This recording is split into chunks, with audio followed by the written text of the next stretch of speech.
Quero convidar a todos a abrirem as Escrituras Sagradas no livro do profeta Isaías. Isaías capítulo 40.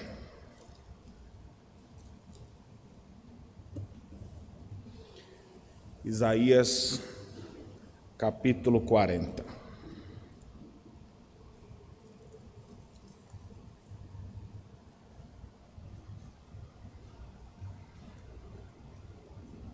Antes de ler o texto, apenas algumas informações importantes sobre esse livro de Isaías, cuja mensagem tem como tema central a confiança em Deus.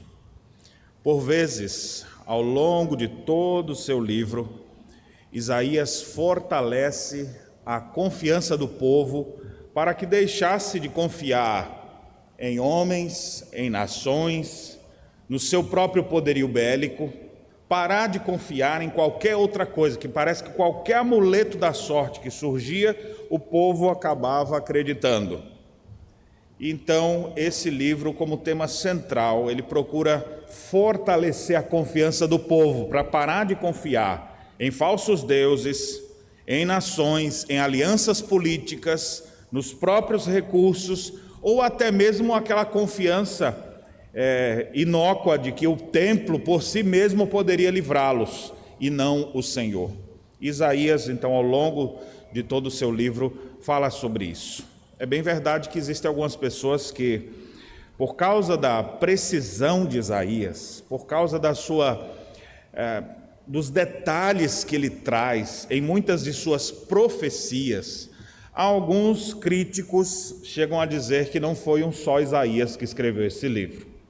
E desenvolveram as teorias do duplo Isaías ou até mesmo do triplo Isaías. Isso por uma razão simples, porque Isaías fala de coisas que não aconteceram na sua época, que aconteceu só depois, do jeito que ele disse.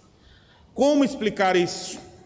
A explicação lógica e bíblica, e que nós recebemos com tranquilidade, é porque Deus se revelou a Isaías e anunciou as coisas que estavam por vir. Afinal, Deus é o único que tem esse poder. Ou seja, nós acreditamos em algo sobrenatural. E a crítica, especialmente pós-moderna, ela não aceita o sobrenatural. Então tem que achar uma outra forma de explicar. E uma das críticas que eles fazem é que a partir do capítulo 40 muda o assunto.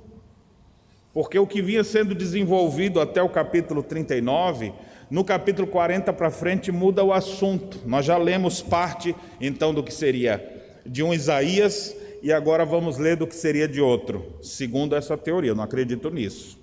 Eu quero, pelo contrário, mostrar que o tema continua sendo o mesmo e que é o mesmo e único Isaías que foi separado por Deus para anunciar a sua visão, o seu oráculo ao povo de Jerusalém, muito especialmente. Ele deixa isso claro desde o início. É interessante que quando ele fala no capítulo 1 da visão que ele teve, é interessante a ênfase que é dada, porque ele diz assim: visão de Isaías, filho de Amós, que ele teve a respeito de Judá e Jerusalém. Então, se ele está falando que é sobre Judá, obviamente Jerusalém está dentro. Mas é enfático, é sobre todo Judá, especialmente vocês aí de Jerusalém. E ele já começa com a palavra de exortação pesada no capítulo 1, mostrando que aquele povo estava distante de Deus. O boi conhece o seu possuidor, o jumento conhece o dono da manjedoura, mas o meu povo não tem conhecimento de quem é o seu Deus. E por isso acaba confiando em tantas outras coisas. E ele chega a descrever o estado espiritual de Jerusalém, que era a capital, onde deveria ser o centro de adoração mundial, onde deveria ser a referência, porque ali estava o templo do Senhor, o sacrifício e todas as coisas, mas ele chega a dizer assim, da planta do pé até a cabeça não há coisa sã, senão feridas, contusões, chagas inflamadas, mostrando que desde os mais altos líderes até as pessoas mais simples que ali habitavam, todos estavam corrompidos. Era uma corrupção generalizada. E Deus chega a se enojar do que estava acontecendo ali. porque lá havia culto, lá havia a revelação de Deus, lá havia então os seus profetas, eles tinham já os rituais sagrados, eles faziam os cultos, mas Deus chega a dizer, isso tudo no capítulo 1, parem de trazer ofertas, o incenso para mim é abominação, as festas da lua nova, os sábados, as convocações, não posso suportar a iniquidade associada ao ajuntamento solene.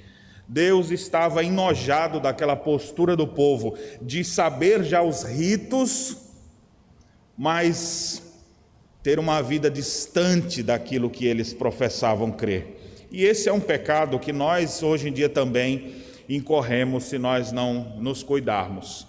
Aquela de você professar a fé em Deus, de dizer, não, eu creio na Bíblia, de você dizer, não, eu vou à igreja, mas você, quando termina esse momento, a sua vida parece que está totalmente distante daquilo que você professa nessa 1 hora que a gente fica aqui num culto. Era assim os dias de Isaías. Então, por essa espiritualidade pífia, por esse cristianismo inexpressivo, por essa religiosidade inexpressiva, então aquele povo acabava olhando para outras coisas e confiando em outras coisas e não no Senhor. Então Isaías, ao longo do seu livro, ele desenvolve o tema da confiança em Deus. O texto que nós vamos ler, ele está dentro do contexto que envolve os capítulos 36 a 39, exatamente onde nós temos, por exemplo, no capítulo 36, a narrativa do exército assírio vindo contra o povo de Deus nos dias do profeta Ezequias. E os assírios que já tinham destruído todas as outras nações e que era a grande potência mundial. Quem é a grande potência mundial hoje? Essas coisas mudam, viu? Hoje você fala essa, se a gente falar daqui a alguns anos pode ser que já seja outra. Naqueles dias, quem é a grande potência mundial? A Síria. Não tem igual a eles. Mas daqui a pouco eles vão se acabar. E vão vir outros reinos depois. Então reinos vêm, reinos vão, e é Deus quem estabelece cada um destes. Então a Síria agora em toda a sua arrogância e prepotência, se achando a nação mais poderosa, começa a fazer investidas contra vários povos e destrói todos eles. Não tem um que se aguenta. E agora eles vêm sitiar Jerusalém. E eles começam a, de maneira arrogante, blasfemar contra Deus e convocar o povo a se render e deixar de confiar em Yahvé, no Deus verdadeiro. Que confiança é essa que vocês se estribam? Foi Ezequias que mandou vocês confiar em Deus? Cadê os deuses das outras nações, que não as livrou de minhas mãos? Para que essa confiança aí? E aí ele ainda zomba, brincando. Foi Deus que me mandou. É melhor vocês se renderem enquanto eu estou aqui, porque senão vocês vão comer o próprio excremento de vocês, vão beber a própria urina e vão morrer nessa terra. Ezequias então ora diante daquilo. O profeta se levanta e vem anunciar então que Deus iria efetuar um grande livramento. O povo todo começou a buscar o Senhor. É interessante que parece que a gente só busca a Deus mesmo e começa a ter mais confiança em Deus na hora do aperto, né? Naquela hora que começa a ter uma ameaça de morte, uma situação difícil, aí a pessoa começa a confiar mais em Deus. Foi assim que aconteceu. Aquele povo começou a buscar Deus. Ezequias convocou todo mundo para orar, para clamar ao Senhor. E naquele dia o profeta Isaías então trouxe o anúncio. O rei da Síria não está afrontando o rei de Jerusalém. O rei da Síria está afrontando o Deus vivo e verdadeiro. E por fazer isso, quem vai destruir ele vai ser eu mesmo. Eu vou botar o meu anzol no nariz dele e vou mostrar quem ele é. E ele vai tombar na sua própria terra. E a Bíblia então diz, o Senhor ainda de forma muito emblemática diz, nesta cidade aqui você não vai entrar. Tente entrar aqui para você ver. Aqui você não vai entrar. Pelo caminho de onde você vier, você vai voltar. Porque eu defenderei essa casa, por amor de mim mesmo e por amor do meu servo Davi. Então não era porque o povo de Jerusalém era muito crente e recebeu esse grande livramento. Mas era por amor à aliança de Deus.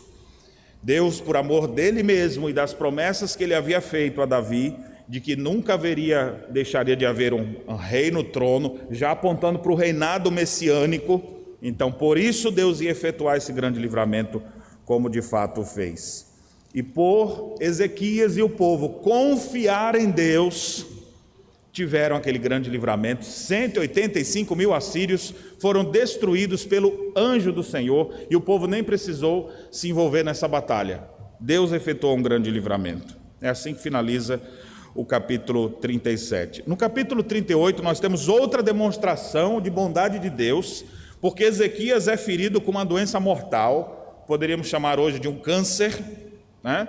Não sabemos bem como é que era essa questão, mas ele está para morrer agora por causa dessa enfermidade, e o profeta foi até ele e diz: põe em ordem tua casa porque tu vai morrer.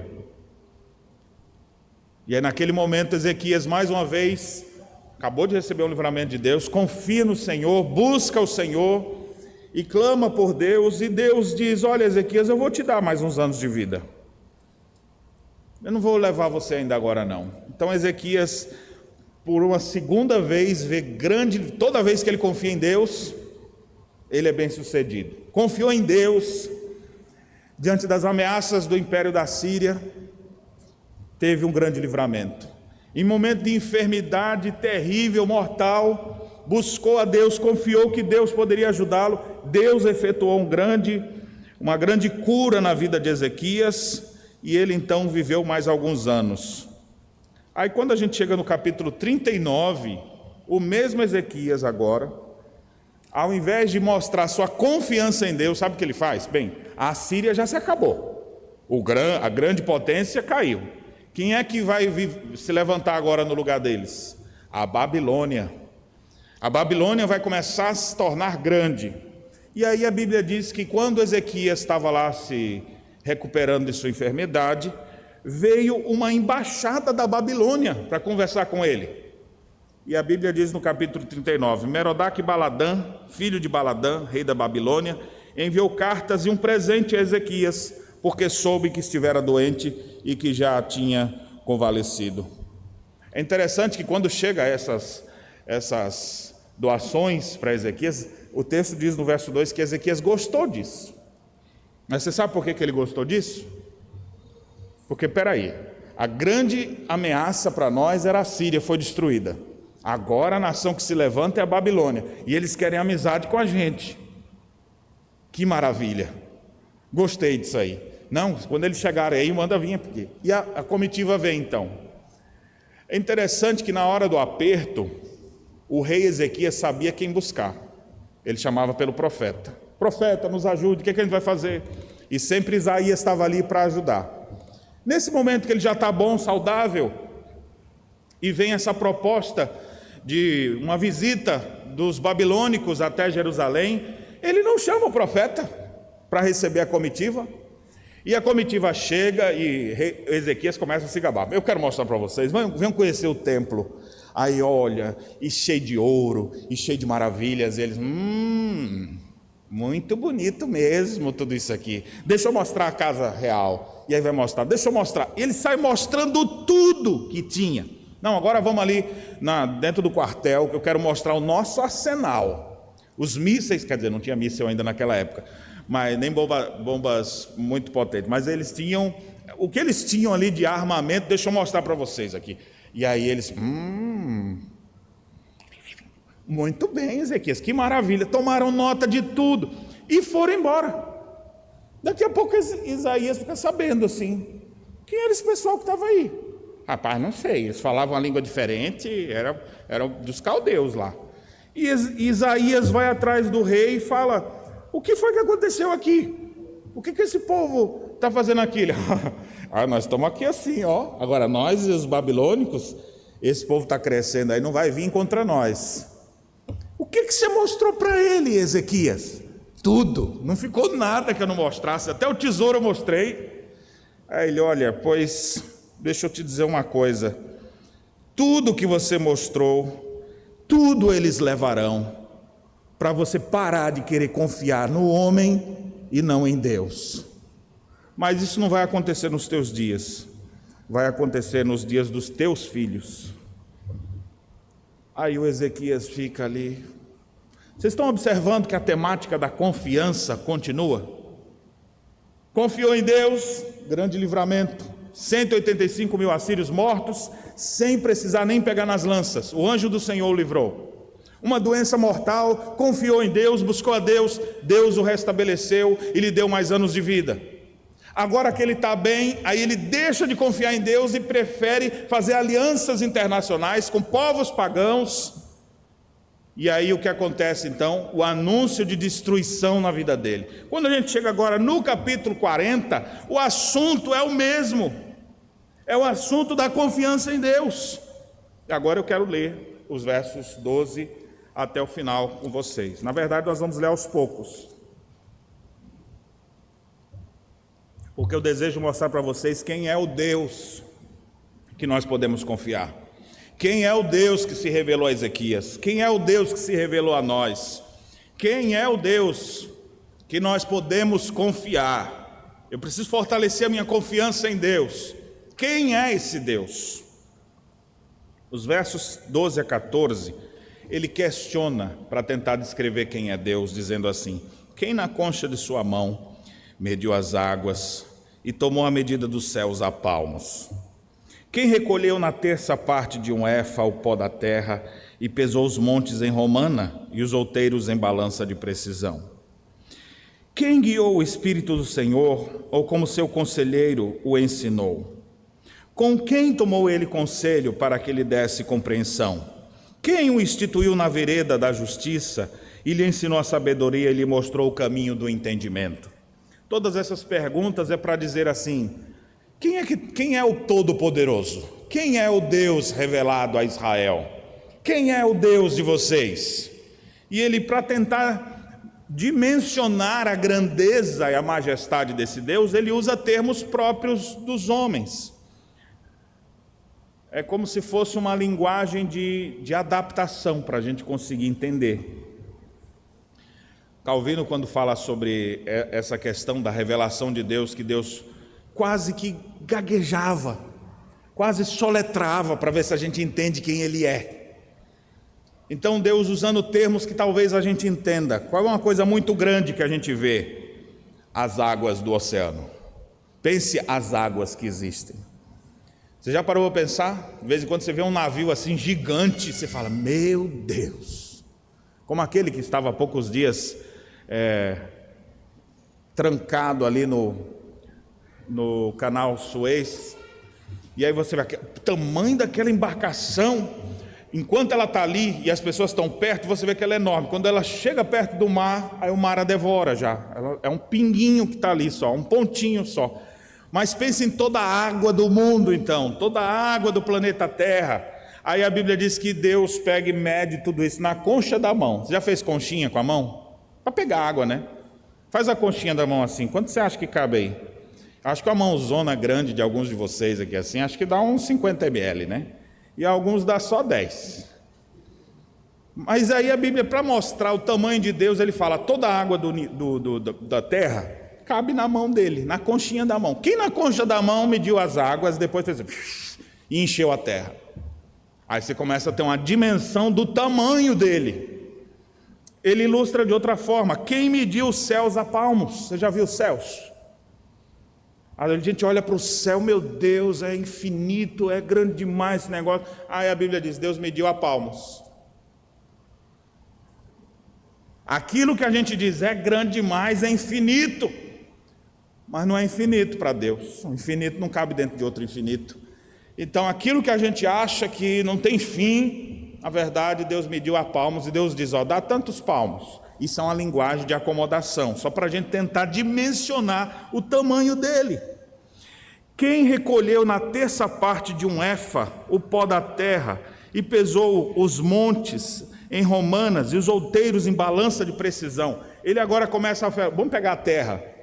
Eu fico vendo às vezes a engenharia humana, é fantástica. Aquele maquinário que de repente arranca um monte de um lugar.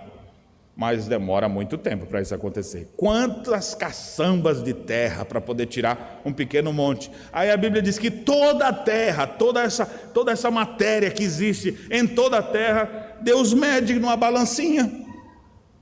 E a balança de precisão é aquela própria para ouro, aquela que bota pouca coisa assim mesmo.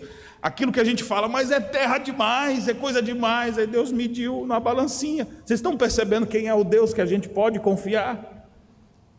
Como ele se revela? Quem foi que guiou o seu espírito? Quem lhe aconselhou a fazer alguma coisa? A resposta é ninguém, porque ele é eterno, ele se aconselha com ele mesmo, ele sim é o todo-poderoso, autossuficiente.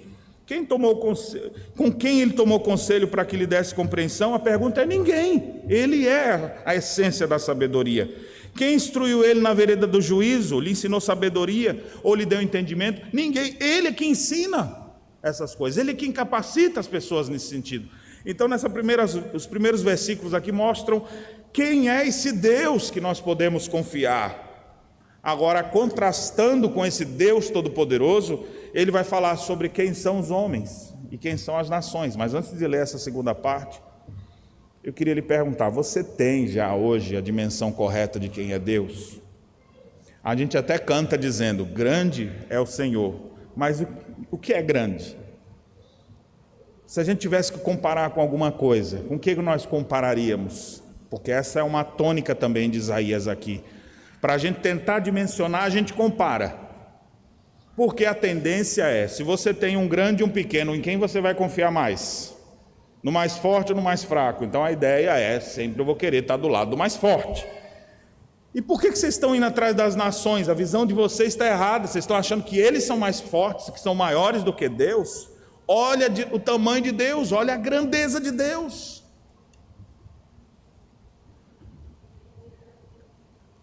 É por isso que na igreja presbiteriana nós não temos imagens. E nós não projetamos imagens sobre Deus. Porque toda imagem, ela diminui o ser de Deus. Ainda que você olhasse para todo o céu, num dia de céu bonito assim, azul, e você olhasse assim, é grande demais essa imensidão. Aí, se você quisesse ter uma noção, é o botão azul do terno que Deus está vestindo. Já pensou? Não, pastor, você está fazendo errado.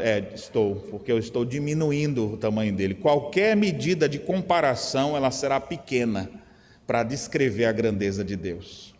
Mas esse Deus é o Deus em que a gente pode confiar. O Deus que criou todas as coisas, o Deus que manda em todas as coisas. Mas as nações e as outras coisas que as pessoas confiam não podem ser comparados com ele. Versos 15 a 17, ele fala como eram essas nações, as grandes potências de sua época. Eis que as nações são consideradas por ele. É interessante ele falar que é considerada por ele, porque todo mundo considerava diferente. Como um pingo que cai de um balde, como o grão de pó na balança. As ilhas são como pó fino que se levanta. Nem todo o Líbano basta para queimar, nem os seus animais para um holocausto. Todas as nações são perante ele como coisa que não é nada. Ele as considera menos que nada, como um vácuo. Qual era a grande coisa que eles podiam dizer? Uma coisa grande da nossa época. Se a gente fosse dizer hoje, a gente talvez diria as grandes embarcações, as grandes construções, aquela ponte gigantesca, essas grandes, um arranha-céu em Dubai, e as pessoas vão lá vendo grandes coisas. Na época lá ele falou, o conceito das pessoas é que grandes são as nações. A Síria, porque eles temiam, porque onde eles passavam eles devastavam. Ele via uma nação e as pessoas já ficavam com medo. Se puder fazer amizade com o rei daquele lugar, eu estou tranquilo. Agora eu estou confiante, porque eu recebi o favor daquele rei. Aí a Bíblia fala, para de olhar para essas nações. Você sabe o que é que essas nações são? Para vocês ela é muito, mas perante ele, sabe quem são essas nações? Essas nações são como um pingo que cai de um balde. Você já viu um pingo que cai do balde? Você já teve que encher um balde alguma vez? Eu acho que já, né? Na hora que você encheu o balde, ele assim, mas já cai uma quantidade maior, né? Faz falta aquela aguinha que caiu ali? Um pingo que cai de um balde? Pois é, para tentar diminuir as nações, Deus chama elas, compara elas com um pingo que cai de um balde. Outra comparação, grão de pó na balança. Quanto que pesa um grão de pó na balança? Vocês dão tanto peso para essas pessoas, mas é um grão de pó. E ele ainda usa outra expressão, as ilhas. A ilha aqui não é como a gente conhece, a ilha, as pequenas ilhazinhas assim, não. Ilhas aqui são os continentes. São como pó fino que se levanta. Você já viu aquele dia que você está fazendo faxina em casa? E você, naquele dia, você acordou inspirado, né? Começa a bater nas coisas e começa a subir um pó. Aí tem uma fresta de luz passando assim, e aí você vê aquele poeira, aquele pó fino que se levanta, sem a luz você nem vê. Estão lembrados? Aquele pozinho ali, ó, ele está dizendo, esse pozinho são as nações. Todas as nações são assim. No verso 16 ele diz, para mais uma vez falar da grandeza dele, nem todo o Líbano basta para queimar, nem os animais para o seu holocausto. A gente pegasse a floresta mais cheia que a floresta do Líbano, com todos os animais e com toda a madeira que tem lá para fazer um holocausto, ou seja, aquilo que era feito no templo, aquele pequeno sacrifício, não dá para suprir ou para agradar aquele Deus. Aquilo ali é só apontando para o que ele vai fazer no futuro, quando Cristo vier se oferecer como sacrifício perfeito. Mas essas coisas, você pode ter todos os animais para sacrificar, é pouco para ele, não mata a fome dele. Fazer uma fogueira para ver se esquenta eles, faz algum... É pequenininho assim, ó. Quem são as nações, então, todas juntas? Vamos ver se elas todas juntas dão um pouquinho mais do que apenas a Síria ou a Babilônia. Todas as nações são perante ele como coisa que não é nada. Pó fino é muito para eles. Eles são como nada. Mas nada ainda é muito. Eles são menos que nada. Perante Deus, eles são como um vácuo. Não tem mais nada. Olha como Deus humilha aquilo que a gente considera grande. Deixa eu perguntar uma coisa para você. O que você considera grande e que é alvo da tua confiança hoje? Nesses dias de pandemia, quem sabe a sua confiança esteja em uma vacina? Talvez sua confiança esteja na sua habilidade. Talvez a sua confiança esteja em governos, em pessoas. Quem são os grandes que você confia hoje? Naqueles dias de Isaías, o povo confiava nas nações. E Deus diz, elas não são nada perante mim. A partir do verso 18 a 20, então ele agora mostra a sua grandeza em relação não mais às nações, mas aos ídolos pagãos. E ele diz, com quem me comparareis? Ou que coisa semelhante confrontareis com ele? O artífice funde a imagem, e o ourive a cobre de ouro, e cadeias de prata forja para ela. O sacerdote idólatra escolhe madeira que não se corrompe e busca um artífice perito para assentar uma imagem esculpida que não oscile. Observe aqui, às vezes as pessoas se prostravam diante de um Deus que eles não tinham certeza que existia, mas que eles acreditavam por causa de uma imagem de fundição, ou seja, prata ou ouro que foram fundidos e criados, ou de madeira que foi esculpido pelo homem. O próprio Isaías, um pouco mais à frente, ele vai mostrar a loucura da idolatria, dizer assim, um homem vai no campo e está no inverno, ele bota o machado nas costas e ele olha uma árvore boa e ele vai lá e corta aquela árvore, derruba a árvore, corta um pedaço daquela árvore e ele começa com o machado mesmo esculpir e vai dando a forma assim, parece que aqui é o rosto, parece que aqui é os braços, parece que aqui é as pernas, e ele vai fazendo aquilo ali e ele fala, rapaz, não é que ficou bonito? E ele continua, ele leva para casa para terminar. Mas ele foi lá para pegar madeira, porque é inverno. Ele pega a madeira, a mesma madeira que ele começou a esculpir, ele corta outros pedaços para poder se esquentar. Aí ele bota uma madeira para queimar, e a outra madeira ele se prostra e diz, tu és o meu Deus. Isaías fala, que loucura é essa? Você foi quem fez isso, você foi lá, arrancou a árvore, derrubou a árvore, fez a imagem... Com parte da imagem, parte da madeira você fez a imagem, adora, o resto da madeira que você fez a imagem, você queima e ela some. Que Deus é esse? Mas as nações sempre confiavam nos seus deuses, nos seus ídolos. Eu não sei qual é o Deus que você confia, eu não sei quem é, se você em quem você tem botado a sua confiança, mas colocar a confiança em qualquer um que não seja Deus é a maior tolice que se pode imaginar. acreditar em outro Deus, qualquer que seja. E essa mensagem ela não é muito para a nossa época, né? Porque hoje em dia ela não é politicamente correta. Na época que a gente está, todos os caminhos levam a Deus. Então eu só vou dizer que Deus é um caminho importante, quando na verdade eu estou dizendo que Ele é o único caminho, porque os outros não existem. Deus é o Deus vivo e verdadeiro, o único Deus. Ele declara isso repetidas vezes. Isaías faz questão de declarar assim.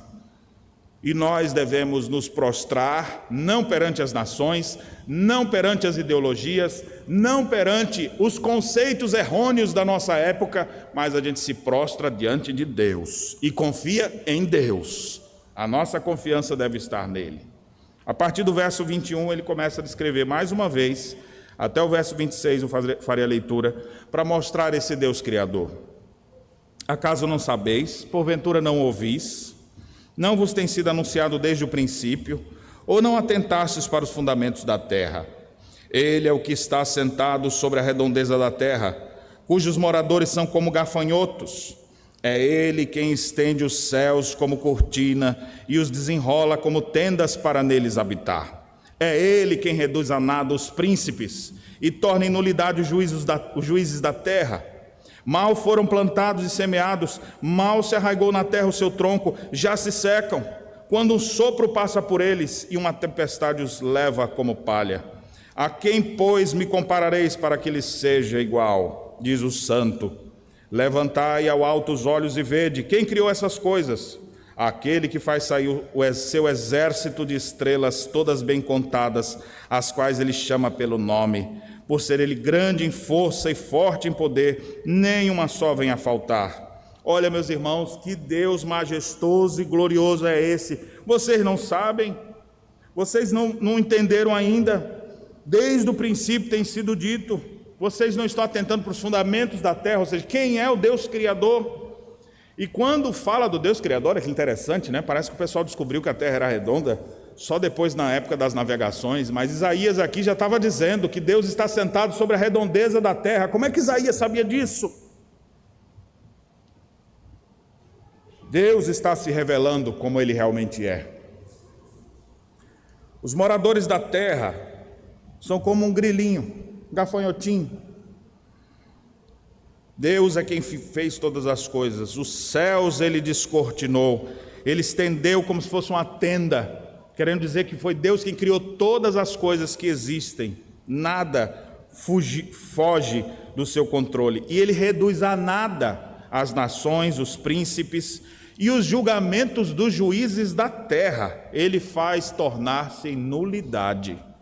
Ou seja, os grandes poderosos do mundo comparados com Ele não são nada.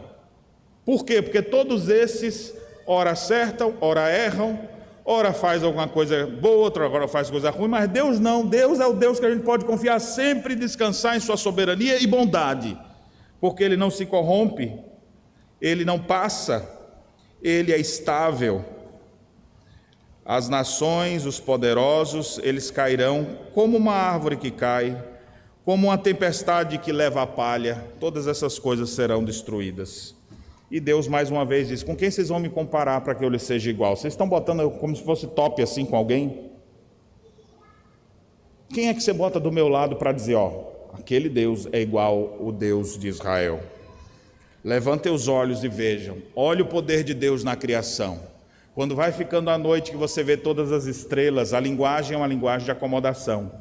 Deus chama cada uma delas pelo nome. Não é que as estrelas saem do lugar, porque a gente está vendo elas. E essas estrelas, cada estrela dessa que existe, cada sistema desse que existe, cada galáxia que existe, tudo que se descobre no universo, e você vê tudo isso, Deus conhece cada uma pelo nome, porque foi Ele quem criou todas essas coisas.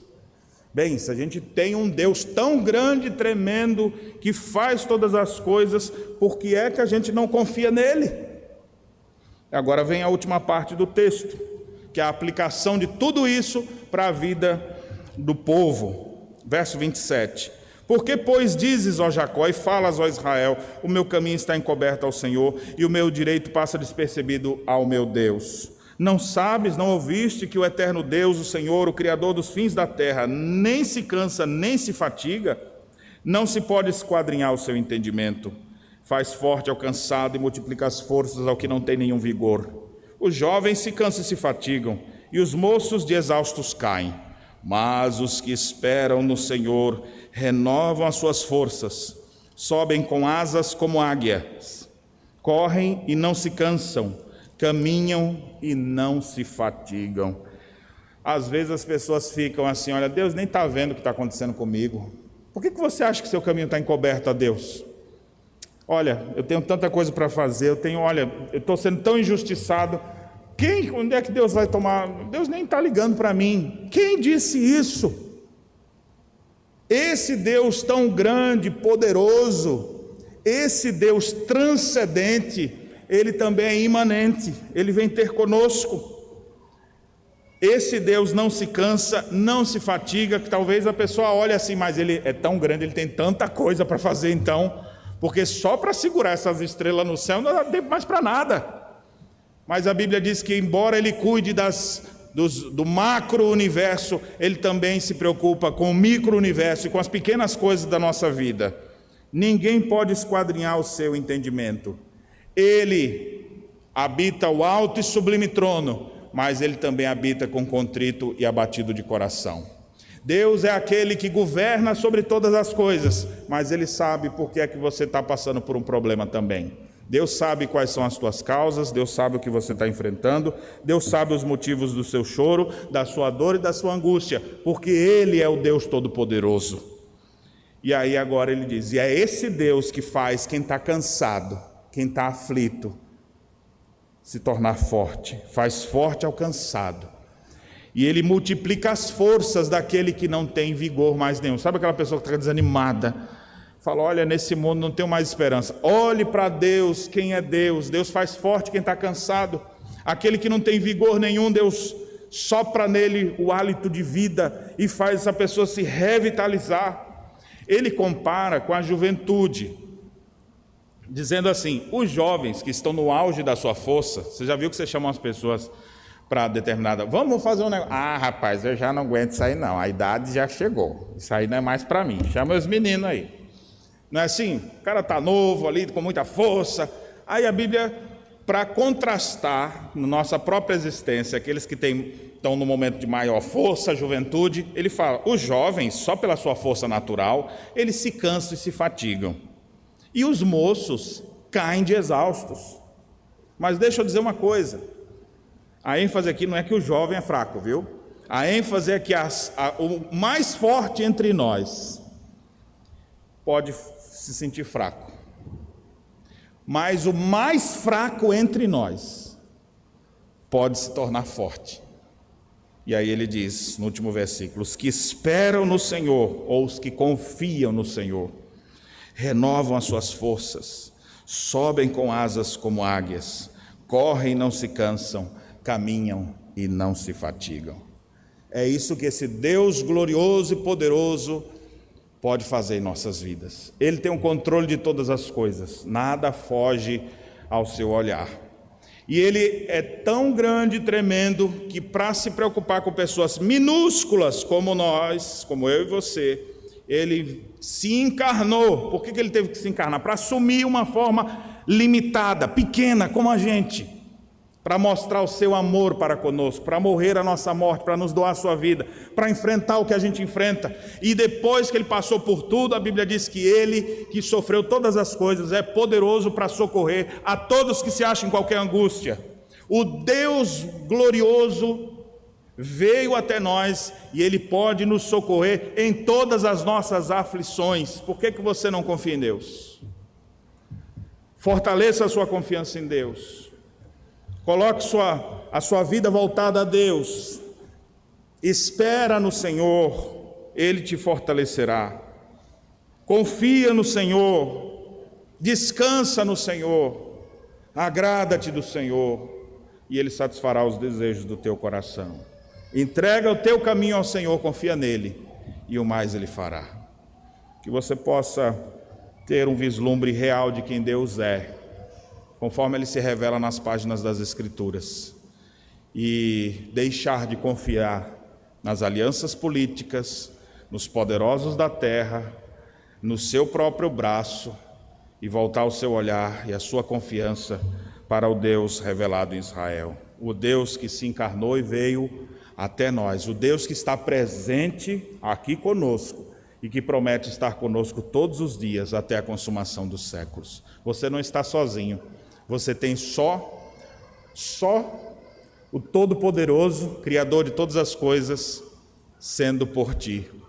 Isso deveria ser suficiente para gerar em você uma confiança gigantesca no Deus Todo-Poderoso. Que Deus nos abençoe. Amém. Vamos orar? Vamos ficar em pé nesse momento e vamos orar ao Senhor. Bondoso Deus e Pai, perdoe-nos às vezes que nós confiamos mais nos homens, mais na política, mais nos poderosos dessa terra do que em Ti.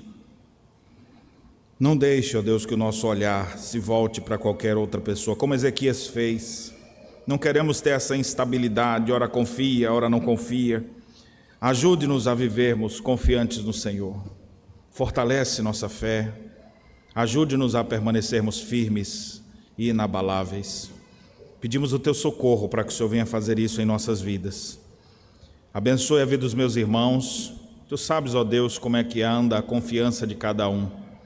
Que nós possamos confiar no bendito Filho de Deus, que deixou a sua glória. Ele é o Rei do universo, mas que veio até nós para nos trazer esperança. E se preocupa com cada coisa que acontece no dia a dia. Até os fios de cabelo da nossa cabeça estão todos contados por Ele. Ele sabe de tudo o que nós precisamos. Ajude-nos, Pai, a confiar em Jesus. É a nossa oração, que gratos fazemos em nome de Jesus. Amém.